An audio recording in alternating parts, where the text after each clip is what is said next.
Question number 5. What is the role of evolution of thermoregulatory abilities in the evolution of flight? तो इनके अंदर जो flight का process है उसमें थर्मोरेगुलेशन यानी कि फ़्लाइट के लिए बॉडी को एक स्पेसिफिक टेम्परेचर पे पहुंचना, जिस तरह से इंजन गर्म होता है फिर चलता है, वो होना लाजमी है। तो ये वैसे तो कोल्ड ब्लडेड होते हैं, लेकिन ये अपनी बॉडी की हीट को ज़रूरत के वक्त थोड़ी सी अप कर सकते हैं। तो उस काम के लिए इनका जो बॉडी टेम्परेचर है वो 25 डिग्री सेंटीग्रेड से थोड़ा ऊपर ही होना चाहिए, ताकि इसके फ़्लाइट मसल्स हैं ठीक तरीके से कंट्रैक्ट और रिलैक्स कर सकें और इसके विंग्स को तेज़ तेज़ मूव कर सकें। तो जितने भी इंसेक्ट्स हैं इस काम के लिए ये सूरज का सहारा लेते हैं, यानी कि सूरज की रोशनी में धूप में बैठ जाते हैं और स्टिल हो जाते हैं। अपने पर वगैरह खोल के अच्छी तरह उनको गर्म करते हैं। जब इसकी सारी बॉडी का टेम्परेचर अप हो जाता है तो फिर ये उड़ जाते हैं। और दूसरा ये करते हैं कि इनको ये भी पता होता है कि जो डार्क कलर की सरफेस होती है वो जल्दी गर्म हो जाती है या अपने सराउंडिंग से ज़्यादा गर्म होती है, उसके ऊपर जाके बैठते हैं ताकि इनकी बॉडी में मैक्सिमम हीट अंदर जाए और ये जल्दी जल्दी अपना टेम्परेचर अप करके वहाँ से चले जाएं। तो एक्सटर्नल सोर्स को यूज़ करके अपनी बॉडी के टेम्परेचर को अप करना, इसको कहते हैं एक्टोथर्मी। और इस तरह के एनिमल्स को एक्टोथर्म्स कहा जाता है। तो कुछ इंसेक्ट हैं जिसमें मौथ यानी कि पतंगे आते हैं। एल्पाइन बम्बल भी एक किस्म की हनी बी की तरह की होती है, लेकिन ये मोटी होती है ज़्यादा उससे। और कुछ बीटल्स हैं, ये अपने फ्लाइट मसल्स को रैपिडली कंट्रैक्ट और रिलैक्स करते हैं, इससे हीट जनरेट होती है। तो इस तरह से जो हीट पैदा होती है इसको शिवरिंग थर्मोजेनेसिस कहते हैं। आपने अक्सर देखा भी होगा कि बटरफ्लाइज वगैरह हैं, ये फ्लावर्स पे बैठी होती हैं। ये अपने परों को लगातार खोलती और बंद करती हैं, लेकिन उड़ती नहीं है, एक ही जगह पे बैठी उनको मूव करती हैं। तो इसके पीछे रीज़न यही होता है कि ये हीट जमा कर रही होती हैं। तो जैसे हीट एक स्पेसिफिक रीजन यानी कि 30 डिग्री के आसपास होती है तो ये फिर वहाँ से उड़ जाते हैं। लगातार उड़ने से इनकी बॉडी का टेम्परेचर इससे भी ज़्यादा हो जाता है, एक डेंजरस लिमिट से ऊपर ना चला जाए। उस काम के लिए फिर ये क्या करते हैं कि छाँव में, साए में या किसी ठंडी जगह जाके बैठ जाते हैं। गर्मियों में आपने देखा होगा ये जो पानी का नलका वगैरह या कूलर के आसपास शहद की मक्खियाँ बहुत सारी जमा हुई होती हैं। तो बेसिकली एक तो पानी पीने के लिए और दूसरा अपने बॉडी टेम्परेचर लो करने के लिए आती हैं। नेक्स्ट क्वेश्चन नंबर 6 और 7 है डायरेक्ट या सिंक्रोनस फ्लाइट मैकेनिज़्म, और क्वेश्चन नंबर 7 है इनडायरेक्ट या एसिंक्रोनस फ्लाइट मैकेनिज़्म। तो इसमें समझने वाली चीज़ बिल्कुल छोटी सी है, और एक एग्जांपल तो यही आपके सामने बनी है ना, फ्लाइंग इंसेक्ट, किसको लेडी बग बीटल कहा जाता है या लेडी बर्ड बीटल कहा जाता है। अब इसके टोटल 4 विंग्स होते हैं। 4 में से जो अगले वाले विंग्स हैं जिनको 4 विंग्स कहा जाता है वो सख्त होते हैं, स्क्लेरोटाइज्ड होते हैं और उड़ने में काम नहीं करते। ये जो ऑरेंज कलर के, रेड से कलर के नहीं, इसके ढक्कन से ऊपर को खुले हुए, तो इनका काम होता है एक्चुअल जो विंग्स हैं इसकी हाइंड विंग्स उनको प्रोटेक्ट करना।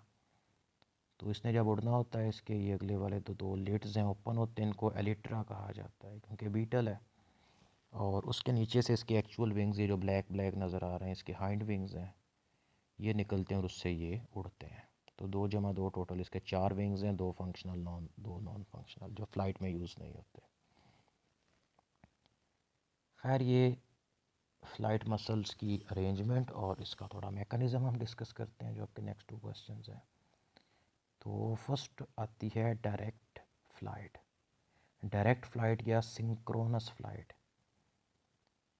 इसका मतलब ये होता है कि ये इंसेक्ट जितनी देर उड़ते रहते हैं ये अपने परों को मसल्स यूज़ करके ऊपर और नीचे करते हैं, जिसके ऊपर अच्छी खासी एनर्जी भी लगती है इनकी। तो इसके अंदर ये बीज वगैरह जो मक्खियाँ होती हैं या फ्लाइज होती हैं या फिर ये ड्रैगन फ्लाई है, जिस तरह से इनके अंदर जो फ़्लाइट है डायरेक्ट फ़्लाइट होती है, यानी कि जितनी देर ये उड़ रहे हैं ये अपने परों को ऊपर और नीचे करते हैं। तो इनके अंदर जो फ़्लाइट के मसल्स होते हैं वो डायरेक्ट इनके विंग्स के साथ अटैच होते हैं। ये इसकी डायग्राम बनी हुई है। आप देखें कि ये जो इसमें मसल के बंडल्स हैं, इनका एक सिरा इसके विंग्स के निचले यानी कि उसकी बेस के साथ अटैच है, दूसरा सिरा इसका इसके थॉरैक्स की वेंट्रल साइड पे अटैच है। तो फर्स्ट स्टेप के अंदर ये होता है कि इसके जो मसल्स हैं ये रिलैक्स करते हैं। रिलैक्स करने से क्या होता है, इसके पार ऊपर को हो जाते हैं।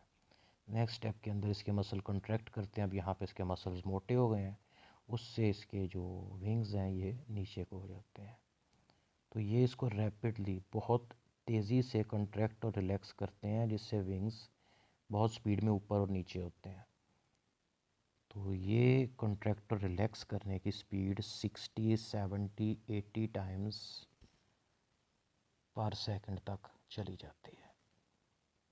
अब एक सेकंड में विंग्स को 60-70 दफ़ा ऊपर नीचे करना, एक तो इस काम पे बहुत ज़्यादा एनर्जी खर्च आती है, दूसरा इससे बॉडी की जो हीट है या बॉडी टेम्परेचर है वो भी बहुत ऊपर चला जाता है।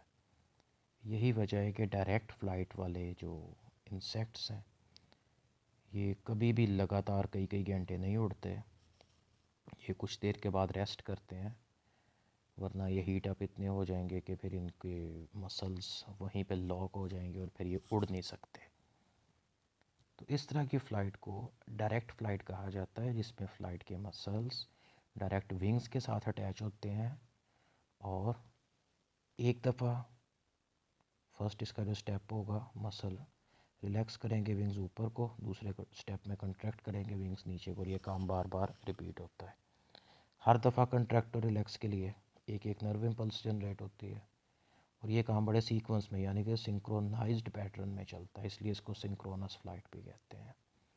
इसी का जो दूसरा हिस्सा है ए सिंक्रोनस फ्लाइट, या जिसको इनडायरेक्ट फ्लाइट भी कहा जाता है।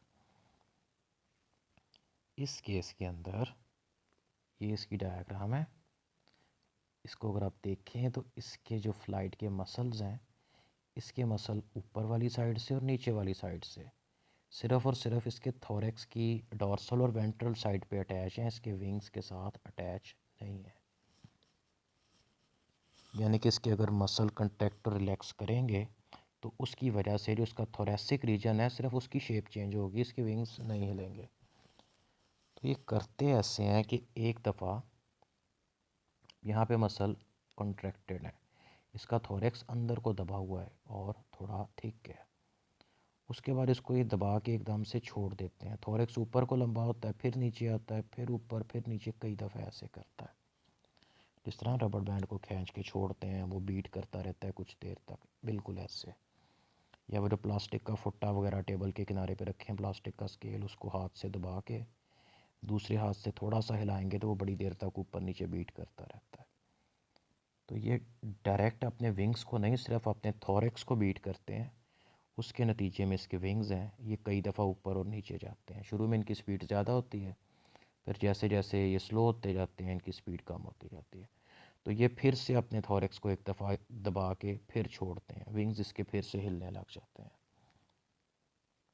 तो इस तरह की जो फ़्लाइट होती है इसको इनडायरेक्ट फ़्लाइट कहते हैं, क्योंकि इसमें एक दफ़ा विंग बीट करने पे एक नर्व इम्पल्स नहीं चाहिए, एक नर्व इम्पल्स पे सिर्फ थोरैक्स बीट करता है और उसकी वजह से विंग्स फिर कई दफ़ा 6, 7, 8, 10 दफ़ा बीट करते हैं। तो इस तरह की फ़्लाइट पाई जाती है बटरफ्लाइज़ वगैरह के अंदर। आपने देखा होगा कि वो एक दो दफ़ा अपने परों को बीट करती हैं, उसके बाद इनके पर बड़ी तेज़ी से ऊपर नीचे हिलते हैं। यही वजह है कि जो बटरफ्लाइज़ की फ़्लाइट सीधी भी नहीं होती, इधर उधर को टेढ़ा मेढ़ा सा उड़ती है। तो एक्चुअल चीज़ इतनी है, बस ये याद रखना है कि जो विंग्स हैं ये मसल्स के साथ अटैच हैं या नहीं। डायरेक्ट फ़्लाइट के अंदर विंग्स और मसल्स आपस में अटैच हैं, इनडायरेक्ट में सिर्फ थोरैक्स और मसल्स अटैच हैं, विंग्स मसल्स के साथ अटैच नहीं है। तो ये आपका इम्पोर्टेंट लॉन्ग क्वेश्चन भी है फाइनल के लिए।